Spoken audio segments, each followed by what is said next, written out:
شمالی کوریا کے پارلیمانی انتخابات میں کم جونگ ان ایک بار پھر سے بھاری اکثریت سے کامیاب ہو گئے ہیں۔ کم جونگ ان اپنے منفرد انداز حکمرانی، سخت پالیسیوں کے سبب عالمی توجہ کا مرکز بنے رہتے ہیں۔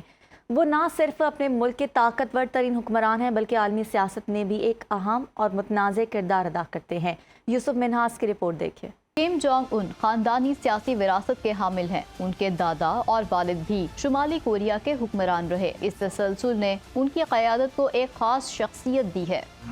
کم جونگ ان کو ایک سخت گیر اور فیصلہ کن رہنما کے طور پر دیکھا جاتا ہے۔ وہ اختلاف رائے کو زیادہ برداشت نہیں کرتے اور ریاستی نظم و ضبط برقرار رکھنے کے لیے سخت اقدامات کرتے ہیں۔ کم جونگ ان کو اہم پالیسیز میں سے ایک فوجی قوت بڑھانا ہے۔ انہوں نے شمالی کوریا کے ایٹمی پروگرام کو تیزی سے آگے بڑھایا اور ملک کو ایک ایٹمی طاقت بنانے پر خاص توجہ دی۔ ان کے نزدیک یہ پالیسی ملکی دفاع کے لیے ضروری ہے تاکہ بیرونی طاقتیں خصوصاً امریکہ اور اس کے اتحادیوں کے ممکنہ خطرات کا مقابلہ کیا جا سکے۔ اسی مقصد کے تحت میزائل تجربات اور جدید ہتھیاروں کی تیاری ان کی حکومت کا اہم حصہ ہے۔ معاشی میدان میں کم جونگ ان نے خود انحصاری کے اصول کو اپنایا۔ انہوں نے عوامی فلاح و بہبود کے کچھ منصوبے بھی متعارف کرائے، جیسے رہائشی اسکیمیں اور بنیادی سہولیات کی فراہمی، مگر عالمی پابندیوں اور محدود وسائل کی وجہ سے معیشت کو شدید چیلنجز کا سامنا ہے۔ کم جونگ ان کی خارجہ پالیسی محتاط اور حکمت عملی پر مبنی ہے۔ ایک طرف وہ امریکہ کے ساتھ مذاکرات کی کوشش کرتے رہے، جبکہ دوسری طرف چین اور روس جیسے ممالک کے ساتھ تعلقات کو مضبوط بنایا ہے۔